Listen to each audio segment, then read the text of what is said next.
اللهم صل على محمد وآل محمد۔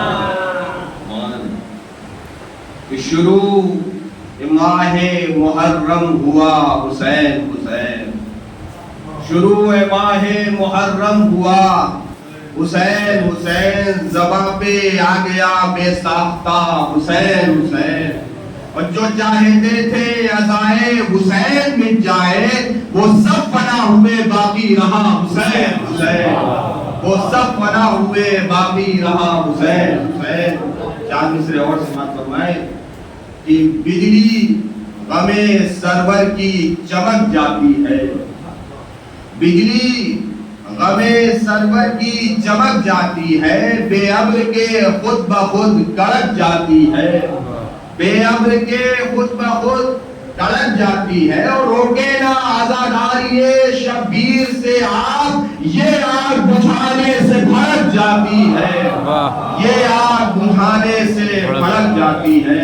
بس آخر میں ایک مطلب دو شعر اور سماعت فرما لے کہ سرور جو چاہتے تھے ہوا کربلا کے بعد، سرور جو چاہتے تھے ہوا کربلا کے بعد، جاگا دلوں میں خوف خدا کربلا کے بعد، اور خون حسین کھول گیا راستے تمام، اسلام پھر سفر پہ چلا کربلا کے بعد، خون حسین کھول گیا راستے تمام، اسلام پھر سفر پہ چلا کربلا کے بعد، اور اشتے ازا ہوں میرے مکہ بے شمار ہے، اشتے ازا ہوں میرے مکہ بے شمار ہے، پوچھو نہ مجھ سے میرا پتہ کربلا کے بعد، پوچھو نہ مجھ سے میرا پتہ کربلا کے بعد، اور ہر آ گیا حسین کی جانب یہ سوچ کر، ہر آ گیا حسین کی جانب یہ سوچ کر، بخشے گا کون میری خطا کربلا کے بعد، بخشے گا کون میری خطا کربلا کے بعد۔ آئیے میں گزارش کر رہا ہوں مولانا ذیشان عباس صاحب کی خدمت میں تشریف لے آئے، ہمارا چین جس کو خطاب کریں پر محمد و آل محمد صلی اللہ علیہ وسلم۔ اللهم صل على محمد وآل محمد۔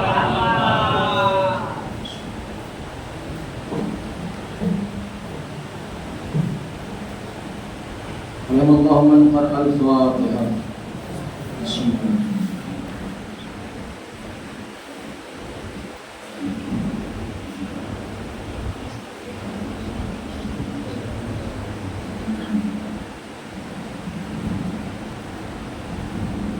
لا حول ولا قوة إلا بالله العلي العظيم، أعوذ بالله من الشيطان الرجيم، بسم الله الرحمن الرحيم، الحمد لله رب العالمين، الصلاة والسلام على نبي الكريم، أفضل النبيين طه وياسين، مولى الثقلين، جد الحسن والحسين، أبي القاسم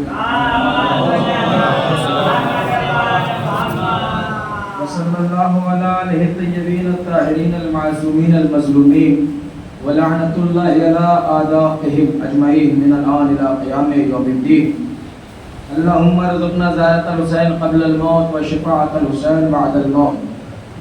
أما بعد فقد قال رسول الله صلى الله عليه وآله وسلم: يا علي أنت مني وأنا منك، لحمك لحمي دمك دمي، جسمك جسمي نفسك نفسي، صلى الله محمد وآله۔ اللهم صل على محمد وآل محمد۔ سامعین گرامی قدر، میں اس بات کا احساس آپ کو بھی ہے، مجھے بھی ہے کہ یہ وقت دن کا یہ جہاد کا دن وقت ہے، کیونکہ مسلسل آپ مجلس کرتے ہیں اور روزانہ تقریباً اس وقت آپ سے ملاقات میری ہوتی رہتی ہے کسی نہ کسی مجلس میں، تو میں زیادہ آپ سے کچھ توقعات یا گزارش کر بھی نہیں سکتا، اور انشاءاللہ کوشش میں کروں گا کہ مولا کے فضائل اور مصائب آپ کے حوالے کیے جائیں۔ اصول سماعت یہ کہہ رہا ہے کہ صرف سنا جائے گا، لیکن اگر مولا کے فضائل کے بعد آپ نے تھوڑی سی بھی حوصلہ افزائی کی تو میں سمجھوں گا کہ وقت کوئی بھی ہو، مولا کی محبت کا بھی تھکاوٹ محسوس نہیں کرتی۔ تھکاوٹ جو جگہ آگے ہیں، جو حضرات بعد میں آ رہے ہیں یا پہلے آ رہے ہیں، وہ بیٹھتے رہیں، جگہ تک بھی آگے فل ہو جائے۔ ہمارے بزرگ علماء کہا کرتے تھے کہ جو حضرات پیچھے بیٹھے ہیں وہ آگے آ جائیں تاکہ بعد میں آنے والوں کو زحمت نہ ہو۔ تو میں سوچتا یہ تھا کہ یہ جتنے بڑے بڑے مولانا لوگ ہیں یہ بعد میں آنے والوں کو زحمت نہیں دینا چاہتے، تو جو بیچارے پہلے سے بیٹھے ہیں یہ ان کا خیال کیوں نہیں کرتے؟ زحمت تو پہلے والوں کی نہیں ہونی چاہیے۔ تو کہنے کا مطلب یہی ہے کہ پہلے سے آپ آگے کی جگہ کر لیں گے تو پھر وہ پیچھے والے آگے آنے کی کوشش نہیں کریں گے، کاندھوں پہ پیروں پہ پیر رکھتے ہوئے، وہ زحمت نہیں ہوگی۔ صلوات پڑھیں محمد و آل محمد۔ اللہم صلی علی محمد و آل محمد۔ رسول خدا نے ارشاد فرمایا کہ اے علی، یا علی انتا منی، تم مجھ سے ہو، وانا منک۔ یہاں تک آپ نے وضاحت سنی، کسی مجلس میں نے ذکر کیا تھا۔ اس کے بعد آگے جو بات کہی وہ بڑی عجیب ہے۔ کیا کہا؟ لحمکا لحمی، تمہارا گوشت میرا گوشت، دمکا دمی، تمہارا خون میرا خون، جسم کا جسمی۔ آپ لفظوں پہ غور نہ کیجیے، طریقہ گفتگو پہ غور کیجیے۔ رسول یہ بھی تو کہہ سکتے تھے کہ میرا خون تمہارا خون ہے، دمی دموں کا، جسمی جسموں کا۔ اے علی، میرا جسم تمہارا جسم ہے، میرا خون تمہارا خون ہے، میرا بدن تمہارا بدن ہے، لیکن کہہ کیا رہے؟ دموں کا دمی، تمہارا خون میرا خون ہے۔ یا رسول اللہ، کہنا کیا چاہتے ہو؟ کہ لفظوں کی ترتیب دیکھو، میں نے یہ نہیں کہا کہ جو میرا وہ تیرا، بلکہ یہ کہا ہے جو علی کا وہی میرا۔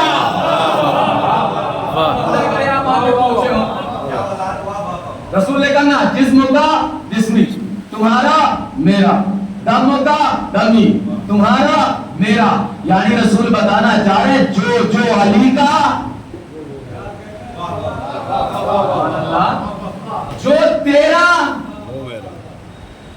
اور میں راز کھول رہا ہوں، اور آپ کے چمکتے ہوئے چہرے بتا رہے ہیں کہ وقت کیسا بھی ہو، محبت علی پہ موسم کا اثر نہیں ہے۔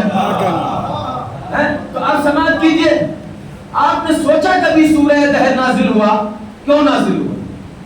وہ جو روٹیاں مانگنے فرشتے آئے در اہل بیت میں، تو روزہ رکھنے والے کتنے تھے؟ مولا علی، بی بی زہرا، مولا حسن، مولا حسین۔ پانچواں کون تھا؟ جناب فضہ۔ تو ان 5 روزہ رکھنے والوں میں رسول نے کہا ایسا کرو، روزہ رکھو، کیونکہ مولا حسن حسین کی صحت یابی کے لیے منت مانی گئی تھی کہ اگر بچے صحیح ہو جائیں گے تو روزہ رکھیں گے۔ تو مولا علی نے روزہ رکھا، بی بی زہرا نے روزہ رکھا، مولا حسن نے خود رکھا، مولا حسین نے رکھا، بی بی فضہ نے رکھا۔ رسول اللہ نے کیوں نہیں رکھا؟ سوال ہے کہ نہیں؟ اگر اس کا وضاحت یا وجہ میں آپ کو بتا لے گیا تو دعاؤں کا خالق ہوں۔ پنجتن کو روزہ رکھنا چاہیے تھا، لیکن 5 کی تعداد فضہ پوری کر رہی، فضہ۔ لیکن فضہ پنجتن پاک میں نہیں ہے، الفضہ تو ملنے کا سبب ان کو ملا ہے، لیکن فضہ فضہ ہے۔ کسی مجلس میں انشاءاللہ آپ کو شہزادی فضہ سناؤں گا، اگر موقع دیا حیات نے اور صحت نے۔ تو یہ 5ویں کی گنتی فضہ نے پوری کی، تو رسول بھی تو پوری کر سکتے تھے۔ اگر گھر میں کوئی بزرگ کہے بیٹا یہ کرنا ہے، بیٹا وہ کرنا، وہ بزرگ خود بھی نہ کرے، باپ کہتا ہے بیٹا نماز پڑھو، تو بیٹا جب تک بولنے کے لائق نہیں ہے تو پڑھ لے گا۔ ایک دن کہتے کہ پاپا آپ بھی کبھی پڑھتے ہو، کہے گا نا۔ یعنی ہمیں وہی کہنا چاہیے جس پر خود عمل کرے گا۔ یا رسول اللہ، روزہ آپ نے رکھنے کو تو کہا، آپ بھی تو رکھ سکتے تھے۔ آواز آئے گی نادان نہ بنو۔ روزہ رکھنے کے بعد جب ان لوگوں نے سائلوں کو روٹی دی، اس کے بعد اللہ نے جزا میں کیا دیا؟ اللہ نے جزا میں کیا دیا؟ کہ جنت کی ملکیت، حریر جنت، لباس جنت، جنت کی نعمتیں، پوری کی پوری جنت اللہ نے ان روزہ رکھنے والوں کے نام کر دی۔ تو رسول اللہ آپ بھی رکھ لیتے۔ کہا میں یہی تو بتانا چاہتا تھا کہ جنت کی ملکیت میرے حصے میں نہ آئے، کیونکہ میں شافع محشر ٹھیک ہوں، مالک جنت میں بننا نہیں چاہتا، سرکار مالک جنت کا ساقی کوثر علی، خاتون جنت فاطمہ، سردار جنت حسن حسین، رسول کا معاملہ جنت سے کہیں کوئی لقب نہیں ملتا. ہاں شافع محشر ہے جنت والے دائرے میں بی بی زہرا خاتون جنت، حسن و حسین سردار جنت، مولا علی ساقی کوثر قسیم الجنت والنار. یا رسول اللہ آپ بھی رکھ لیتے روزہ، اللہ جزا میں آپ کو بھی جنت کی ملکیت دے دیتا. تو رسول آواز دیں گے میں مالک جنت بننا نہیں چاہتا. کہا کیوں؟ کہا اگر میں بھی مالک جنت ہوتا تو میں جانتا ہوں کہ دنیا میں کچھ ایسے ہوں گے جو ان کے نہیں ہوں گے، میرا ہونے کا دعویٰ کریں گے، جو میرا ہونے کا دعویٰ تو کریں گے لیکن ان کے نہیں ہوں گے. تو روزے محشر ہو سکتا ہے لوگ کہیں یا رسول اللہ ہم نے تو آپ کو تو بھی مانا ہے، آپ بھی تو مالک جنت ہو، جنت آپ ہی دے دیجئے. تو رسول کہے کہ میں شافع محشر ہوں، شفاعت میں کیے دیتا ہوں، اور جنت کی ملکیت علی جانے، زہرا جانے، حسن و حسین جانے. صلوات پڑھتے ہیں اللہم صلی علی محمد و آل محمد. جنت کی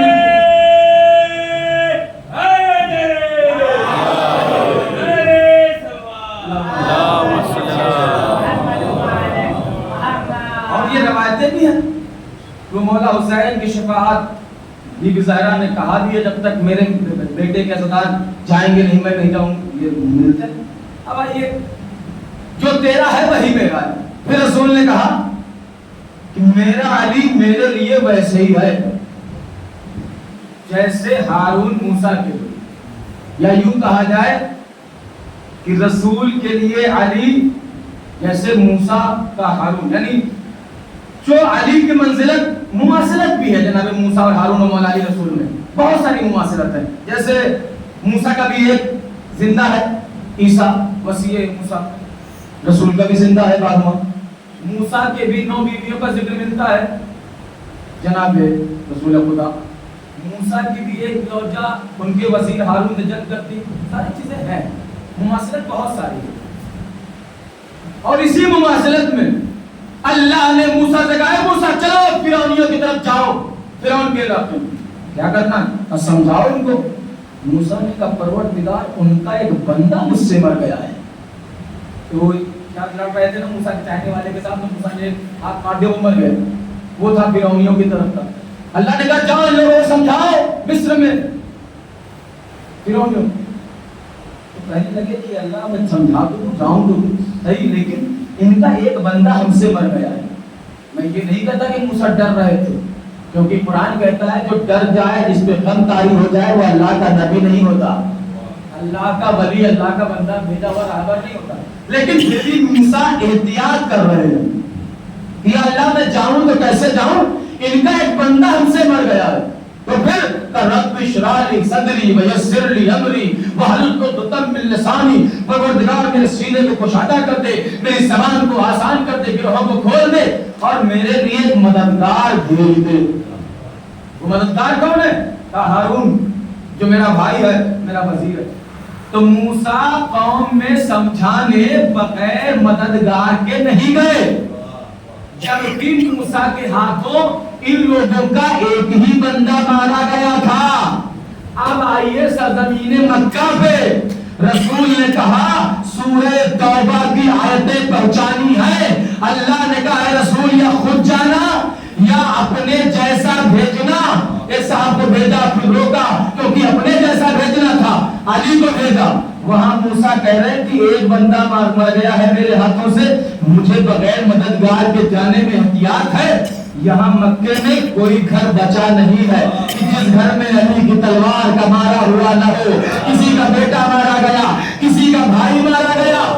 اور علی کیا کہہ رہے، مولا کیا کہہ رہے، علی میرے قریب آؤ. یہ سورہ توبہ کی آیتیں ہیں، اس کو کفار میں سنانا ہے.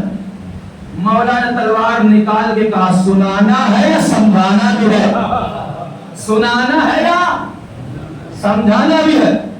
یہ مولا کا تھا. کہتے نا کہ ہم ہمارے کئی بندے اس میں مارے گئے ہیں، ہم کیسے جائیں، لیکن نہیں، مولا نے کہا سناؤ صرف یا سمجھاؤں بھی. کہا اسے سنانا ہے اور سنایا. سورہ توبہ میں بسم اللہ بھی نہیں ہے، اتنا اللہ خطرناک ہوا ہے کافروں کو.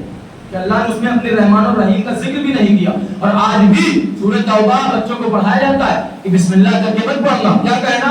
اعوذ باللہ من غضب الجبار. اللہ کے غضب، اللہ کے جب کا مطلب فیض قہر، جب کا مطلب اللہ سے زیادتی نہیں کرتا کسی کے ساتھ. تو یہ بسم اللہ وہ تو سورہ نمل میں 2 بسم اللہ ہے، اس لیے 14 پورے ہو جاتے ہیں. خیر مولا کائنات نے سناؤں میں سمجھاؤں بھی، کیونکہ مکے کی سرزمین میں کوئی ایسا گھر نہیں تھا کافروں کا جن کے یہاں علی کا نام کا چرچا نہ ہوا. ذوالفقار شیرہ میں مولا کائنات کا بچپنا ہے، 10 سے 11 سال کی عمر ہے. اللہ کا حکم آ گیا کہ پیغام اسلام پہنچا دو، پیغام توحید پہنچا دو. جناب ابو طالب کو بلایا. رسول نے فرمایا ہے چچا ابو طالب، اللہ کا پیغام آیا ہے کہ اپنے قریبیوں کو سمجھاؤ، اسلام کی دعوت دو، پیغام پہنچاؤ. اب بتاؤ کیا کرنا ہے؟ جناب ابو طالب نے کہا کیا کرنا ہے؟ گھر میرا ہے، انتظام میرا ہے، پیغام آپ کا ہوگا. گھر میرا ہوگا، انتظام میرا ہوگا، پیغام آپ کا ہوگا. سب نے، ہر مذہب و فرقے کے مورخین نے لکھا کہ دعوت اسلام کی پہلی مجلس ابو طالب کے گھر ہوئی. پہلی مجلس ابو طالب کے گھر ہوئی نا. ہم نے پوچھا سرکار یہ بتاؤ مجلس جو ابو طالب کے گھر ہو رہی تھی یہ ابو طالب کا گھر ہے کہاں؟ کہ مکے میں. اگر ہمارے پاس بڑا سازہ خانہ موجود ہو تو ہم اپنے گھر کی مجلس کسی دوسرے کے یہاں کیوں کریں گے؟ ہے کہ نہیں؟ عقل نہیں کرتی نا کہ ہمارے پاس اللہ نے اگر رضا خانہ دے رکھا ہے تو ہم اپنے گھر کا پروگرام دوسرے کے گھر میں کیوں کریں؟ تو یہ جو پیغام اسلام کی بات تھی، توحید پہنچاؤ، اسلام پہنچاؤ، کس کا پیغام تھا؟ کس کا پروگرام تھا؟ اللہ کا. تو جب اللہ کا پروگرام تھا، اللہ کا ہی مشن تھا، تو پھر جس مکے میں ابو طالب کا گھر ہے اسی مکے میں تو اللہ کا بھی گھر ہے. سبحان اللہ. اور اللہ کا گھر تو اتنا کشادہ ہے کہ مرکزی حیثیت رکھتا ہے. وہاں تو لوگ ایسے پروردگار پروگرام تیرا ہے، مشن تیرا ہے، پیغام تیرا ہے، تو اپنے گھر میں کروا دے.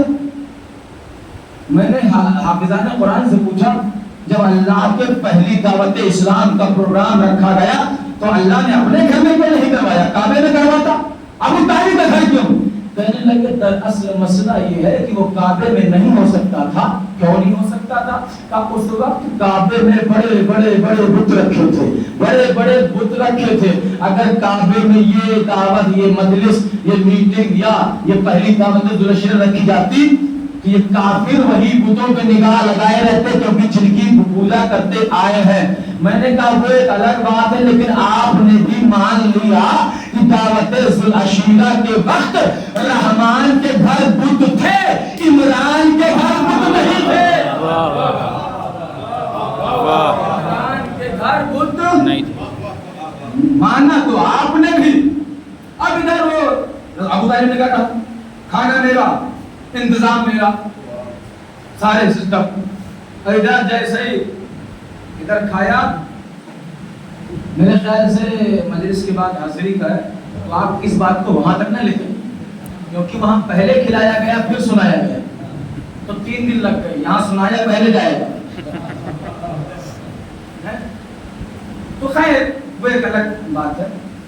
یہ مولا کے چاہنے والے ہیں، یہ مولا کی یاد میں جلوس مجلس کرتے ہیں. میں تو سمجھتا ہوں جب سے محرم کا کام نکلتا ہے انسان کی نہ کھانے کی کوئی ٹائمنگ ہوتی ہے نہ آرام کی کوئی ٹائمنگ ہوتی ہے. یہ کھانا پینا آرام سب بھول جاتے ہیں. اور یہ بھی ایک معجزہ ہے کہ 29 ذی الحجہ سے پہلے کوئی بزرگ اپنے پیروں سے پریشان ہے، کوئی بی پی سے پریشان ہے، کوئی کائے سے. محرم کے جان میں ایسی طاقت آتی ہے کہ جوان تو جوان، بوڑھے بھی بڑھ چڑھ کے حصہ لیتے ہیں. یہ معجزہ ہے مجلس حسین کا. اب آئیے سرکار رسول خدا کھڑے ہوئے، اب وہ کھا بھی چکے ہیں. ایک نے دیکھو کہیں کہیں محفل جو ہوتی ہے مدن مولا وہاں پر کھانا پہلے کھلایا جاتا ہے. اب وہ کھانا کھا لیا تو ماشاءاللہ کھانے کے بعد بولنے کا دل کرتا نہیں، مجمع کا بھی تو دقت تھوڑی دیر رہتی. اب وہاں رسول کھڑے ہوئے، میں اللہ کا بھیجا ہوا پیغمبر ہوں.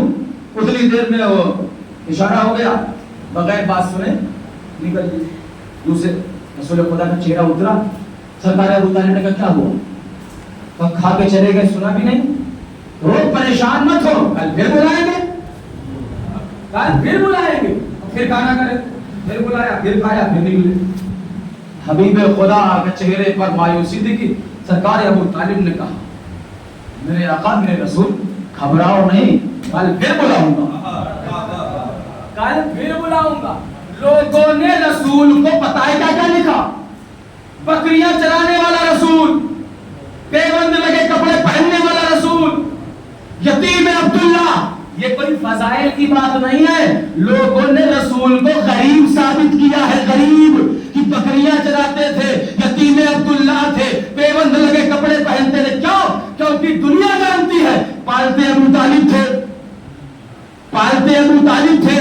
تو رسول خدا کو غریب دکھایا تاکہ پتہ چلے ابو طالب ٹھیک سے رکھ نہیں پائے رسول کو, نہ کپڑے اچھے دے پائے, نہ سارے انتظامات اچھے کر پائے. لیکن ان جاہلوں کو کون بتائے کہ ابو طالب کس کا نام ہے, رسول خدا کس کا نام ہے. تب کیسے؟ آپ گاؤں میں جائیے, بستی میں جائیے, کسی شہر میں جائیے, ہر گاؤں بستی میں ایک کامن گراؤنڈ ہوتا ہے, کامن سہن ہوتا ہے, جہاں محلے کے بچے کھیلتے ہیں. وہاں کھڑے ہو جائیے. بچوں کے کھلونے کو دیکھ کر آپ کو ججمنٹ ہو جائے گا کہ کون بچہ امیر گھر کا ہے, کون بچہ غریب گھر کا ہے. ہوگا کہ نہیں ہوگا؟ کسی کی الیکٹرک سائیکل ہے, کسی کی نارمل ہے, کسی کی گیئر والی, کسی کی نارمل ہے, کسی کی کار دھکا دینے سے چلتی ہے, کسی کی موٹر سے چلتی ہے. تو کھلونے کو دیکھ کے لوگ اندازہ کر لیتے ہیں کہ یہ امیر باپ کا بیٹا ہے, یہ 90% اندازہ ہو جاتا ہے. تو ابو طالب کی امیری کا اندازہ کرو کہ جس کے آنگن میں 2 بچے پلے, ایک سورج سے کھیل رہا تھا, ایک چاند سے کھیل رہا تھا. اس کی امیری کا اندازہ کیا کر سکتے؟ ایک نے سورج سے کھیل کیا, دیکھتے ہوئے کو نکالا, ایک نے چاند کو اشارے میں چلایا, اشارے سے. تو ابو طالب, یہ لوگوں نے صرف سیاست کی تاکہ رسول غریب دکھا. رسول بکریاں اگر چراتے تھے تو اپنی ضرورت زندگی کے لیے, اور ضرورت زندگی کے لیے کام کرنا کوئی عیب نہیں ہے. خیر, اب وہ پھر کیا گھبراؤ نہیں, انتظام میں کروں گا. جب وہ 2-3 بار کھا کے چلے گئے تو ایک دن اور ہوا, اب کا پھر بھی انتظام ہوگا, کا پھر کھائیں گے, پھر چلے جائیں گے. کہ آج نہیں جائیں گے, آج نہیں جائیں گے. اب جناب ابو جیسے رسول خدا کھڑے, میں اللہ کا پیغمبر ہوں, ادھر مجمع سے ساتھ نے کہا جناب ابو طالب نے کہا طالب ادھر کھڑے ہو, عقیل ادھر, جعفر تیار ادھر, علی ادھر, چاروں بیٹے ابو طالب کھڑے, نکلو. اور جناب ابو طالب گریبان پہ جو کہہ رہے سنو. رسول نے پیغام پہنچایا, دیکھو میں اللہ کی طرف سے پیغمبر ہوں, اللہ کا پیغام لایا, جو بھی اس میں میری مدد کرے گا وہ میرے بعد میرا وسیع جانشین. آفر تو رسول کھلا ہوا دے چکے تھے, جو مدد کرے گا میرا وسیع ہوگا. تو 23 سال تک مدد کرتے رہتے تو شاید جہاں جا کے زبردستی معاملہ نہ کرنا پڑتا, رسول خود ہی بنا دیتے, وعدہ کیا تھا. خیر 23 سال تک مولا کائنات رسول کی مدد کرتے رہے اور آخرکار اتنی مدد کی کہ اللہ کو کہنا پڑا, وعدہ کیا تھا تو بلغ ما انزل الیک من ربک, پہنچاؤ, وعدے کو نبھاؤ. پہنچایا. کسی کو وعدے کو نبھانے کی باتیں پتہ ہے. بات آ گئی کہاں تک, یہ کفار مکہ کو کھل رہا تھا, یہ علی بڑا مدد کر رہے رسول کی, یہاں تک کہ ہجرت کر کے چلے گئے تو بدر میں آ گئے. اچھا بدر میں آئے نا یہی کفار, تو 3 ادھر سے نکلے, 3 ادھر سے. کفار مکہ نے کہا رسول انہیں واپس بلاؤ, میری حیثیت کے سردار دے دو, میری حیثیت کے سردار. اب وہ بدر کے سپاہی مولا علی آئے, ایک طرف سے بڑے معاملہ, کوئی مارا گیا, کوئی وہ. اب وہ جب واپس مکے پہنچے, کیا ہوا؟ کا بیٹا مارا گیا, کس نے مارا؟ علی نے. کیا ہوا؟ کا چچا مارے گئے, کس نے مارا؟ علی نے. کس نے مارا؟ علی نے. ہر گھر میں علی علی شروع ہے. اب ان لوگوں نے کہا بھیا اپنوں کے کروانے سے اچھا ہے کسی کو بہادر کو لے چلو. آخری بات ہے, خندق میں لے آئے عمرو بن عبدوت, عمرو بن عبدوت علی کے ساتھ. خندق خودی ہے بیچ میں, ادھر لشکر اسلام ہے, ادھر لشکر کفار ہے. خندق کے پاس عمرو بن عبد آگے کھڑا ہو کے دیکھتا ہے اور اپنے سپاہی سے کہتا ہے ان میں سے وہ کون ہے جس کے لیے تم مجھے لے کے آئے ہو؟ دیکھتا ہوں لشکر اسلام کو، علی اس لشکر میں نہیں، خیمہ رسول میں، یہ دیکھ کے کہتا ان میں سے ایسا تو کوئی لگتا نہیں، وہ کون ہے جس کے لیے ہمیں لے کے آئے ہو؟ تو سپاہی نے کہا یہ وہ نہیں ہے، کیونکہ یہ سب نقلی ہے وہ اصلی ہے، یہ سب اصلی ہے وہ اصلی ہے۔ اب وہ کون ہے؟ ادھر مولا کائنات امامہ باندھتے ہوئے رسول کے خیمے سے نکلے، کہا وہ دیکھیے یہ ہے علی۔ عمرو بن عبد علی کو دیکھ کے پہلی بار دیکھ رہا ہے مولا کو میدان میں، کہا یہ ان کے لیے تو ہمیں لائے ہو، یہ بہت اچھا لگتے ہیں، کہا ہاں، کہا بہت بہادر ہے، کہا ہاں بہت بہادر ہے۔ عمرو بن عبد نے کہا اگر اتنے ہی بہادر ہوتے تو آج تک کبھی ہمارا ان کا سامنا نہیں ہوا، کہیں تو سامنا ہوتا۔ سپاہی نے کہا اگر کہیں سامنا ہو گیا ہوتا تو آپ یہاں نہیں ہوتے ہیں، کہیں اگر سامنا ہو گیا ہوتا تو آپ یہاں۔ تب وہ سمجھا، آپ ادھر رسول خدا کہہ رہے ہیں چلو کون ہے جو آگے جائے گا، کون ہے جو آگے جائے گا، کون ہے؟ عامر بن عبد تو جانتے تھے اتنا خطرناک تھا، اسے اونٹ کو اٹھاتا تھا ڈھال بنا لیتا، اتنا بہادر تھا، عرب والے جانتے تھے، تو کوئی جانے کو تیار نہیں، ایک ساتھ کھڑے ہو گئے، ایک ساتھ کھڑے ہو گئے۔ کسی نے کہا بسم اللہ، کہا نا میں جانے کے لیے نہیں کھڑا ہوا ہوں، کچھ بتانے کے لیے کھڑا ہوا ہوں۔ جانے سے پہلے یاد رکھنا دوران کفر عالم کفر میں میرا عمرو بن عبد سے سابقہ تھا، قافلہ تھا، ڈاکوؤں نے قافلے پہ حملہ کر دیا، سارا مال لوٹ لے گئے، اور یہ سو رہا تھا، ہم نے اس کو بہت جگایا، جاگا نہیں، تب پھر جب جاگا پتہ چلا دولت لوٹ گئی ہے تو پیچھا ڈاکوؤں کا کر کے اپنا تو واپس لایا ہی لایا، ان کا بھی لوٹا۔ اتنا خطرناک ہے یہ، باقی بس یہی بتانے کے لیے کھڑا ہوا تھا۔ اب کوئی نہیں، ادھر علی جب میدان میں گئے ہیں وہ سارا واقعہ ہے، لیکن وقت نہیں ہے اس حوالے سے گفتگو کی جائے۔ رسول نے کہا کہ میرا علی مجھ سے ہے اور میں علی سے ہوں، علی مجھ سے ہے، علی کا خون میرا خون ہے، علی کا جسم میرا جسم ہے۔ کہنے کا مطلب جو علی کا ہے وہی میرا ہے، جو اہل بیت رسول کا ہے وہی رسول کا ہے، جو اولاد رسول کا نہیں ہو سکتا وہ رسول کا نہیں، وہ رسول کا نہیں وہ خدا کا۔ آج 5 محرم ہے، پوری دنیا میں تقریباً 5 محرم کو بی بی زینب کی غربت اور ان کے دونوں شیر اون محمد کا ذکر کیا جاتا ہے۔ بی بی زینب کا ایک مصیبت کا ایک منظر،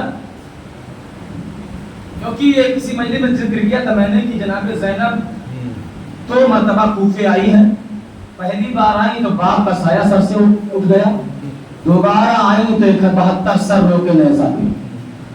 جب پہلی بار مولا کائنات نے اپنے دور حکومت میں بی بی زہرا کو، بی بی زینب کو کوفے بلایا تھا نا، کیونکہ کوفے کی عورتیں کہہ رہی تھی کہ ایک معلمہ ہمیں چاہیے، معلمہ چاہیے، تو مولا حسن حسین مولا عباس کو لے کے مدینے سے بھیجا تھا کہ بہن کو لے کے کوفہ آ جاؤ۔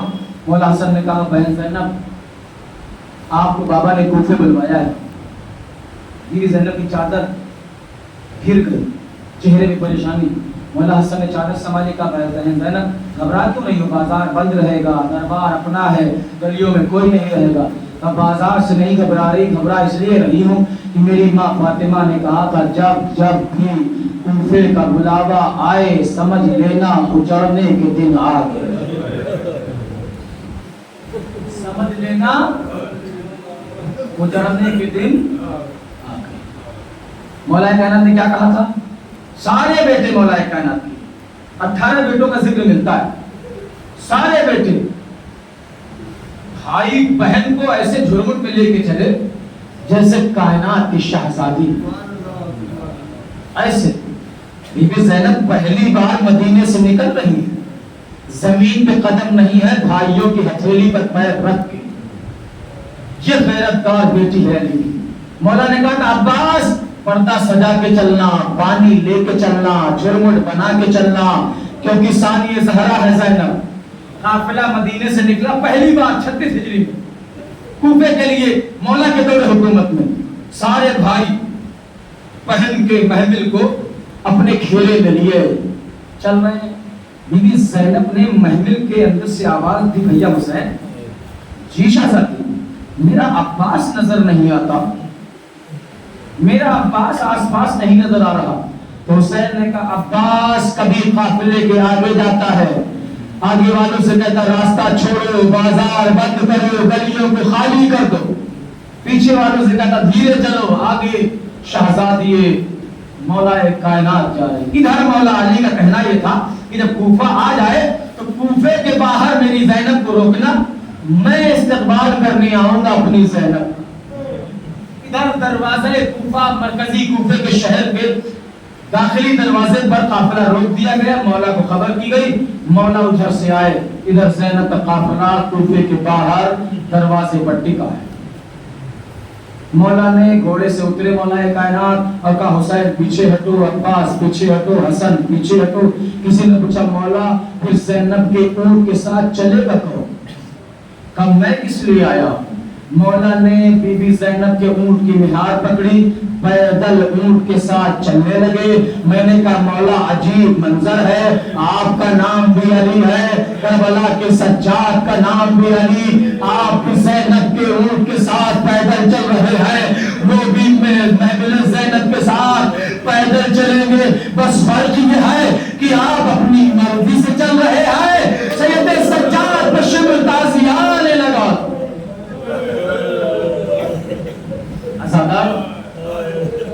مولا کائنات نے محمل زینب کے مہار کو تھاما, آگے آگے چل دیے, باقی لوگ پیچھے ہیں. کوفے میں داخل ہوتے ہی کوفے کا پہلا بازار آیا. مولا کائنات نے کہا بیٹا زینب, محمل سے زینب نے کہا جی بابا. تب کوفے کا پہلا بازار ہے. سنتی رہی علی کی بیٹی, آگے بڑھے. زینب جی بابا, یہ کوفے کا دوسرا بازار ہے. سنتی رہی علی کی بیٹی. پھر آگے بڑھے گا زینب یہ کوفے کی وہ گلی ہے جہاں پر قیدیوں پر لوگ پتھر مارتے. سنتی رہی علی کی بیٹی. آگے بڑھے گا زینب یہاں پر تماشائی قیدیوں کا تماشا دیکھنے آتے. سنتی رہی علی کی بیٹی. جیسے ہی مولا کائنات نے کہا زینب یہ کوفے کا مرکزی چوک ہے اور وہ کوفے کا دربار ہے. بی بی زینب نے کہا بابا معاف کرنا, دربار, بازار, گلیاں, چوک ان کا تعلق بیٹوں سے ہے. میں تیری بیٹی ہوں, آپ اپنی بیٹی کو بازار کیوں دکھا رہے ہیں, گلیاں کیوں دکھا رہے ہیں؟ زینب کا ان بازاروں سے کیا واسطہ؟ علی نے کہا زینب شریفوں کے اجڑنے میں دیر نہیں لگتی, میں دکھا اس لیے رہا ہوں کہ ہو سکتا ہے کبھی اسی بازار میں آنا پڑے, کبھی اسی دربار میں آنا پڑے. زینب نے کہا بابا میں اور بازار, کوفے کا بازار کجا, خواہر عباس کجا.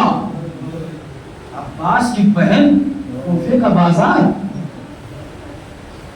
عباس کی بہن 18 بھائیوں کی بہن اور کوفے کا دربار. مولا کائنات نے کہا زینب پریشان کیوں ہو, تو اپنی ماں فاطمہ سے افضل ہے؟ کہا نہیں بابا. کہا پھر تیری ماں بھی تو دربار گئی تھی. جناب زینب نے ایک جملہ کہا بابا معاف کرنا, اماں دربار گئی ضرور تھی لیکن ان کی اپنی مجبوری تھی. کیا مجبوری؟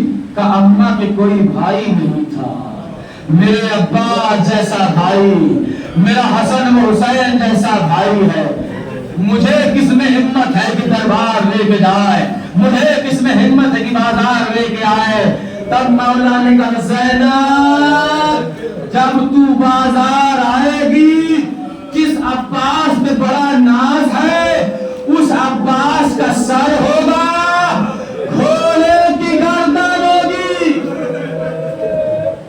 اس عباس کا سر ہوگا, گھوڑے کی گردن ہوگی. جناب زینب کو علی نے بازار کوفہ, دربار کوفہ دکھایا, لیکن وقت آخر کوفیوں کے سامنے ایک وصیت بھی کر گئے, اے کوفے کی عورتوں میری زینب کو پہچان لو, آج یہ شہزادی ہے, ہو سکتا ہے کبھی قیدی بن کے آئے تو اس پہ پتھر نہ مارنا, اس کو باغی کی بہن نہ کہنا, اس پہ صدقے کی کھجوریں نہ پھینکنا.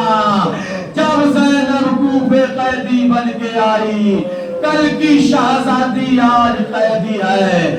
زینب نے کہا ہے سجاد خاک اڑاؤ، مجھے غیرت کھائے جا رہی ہے تاکہ مجھے کوئی پہچان۔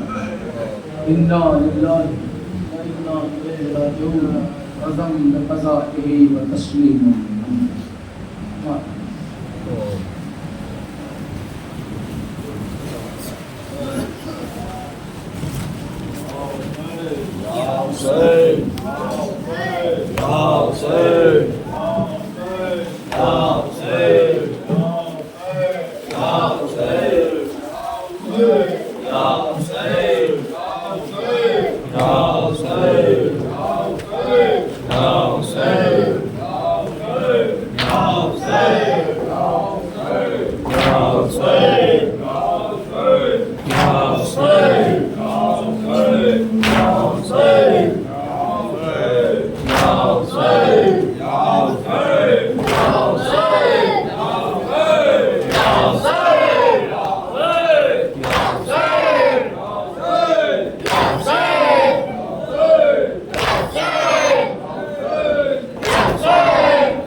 السلام علیکم یا ابا المغرب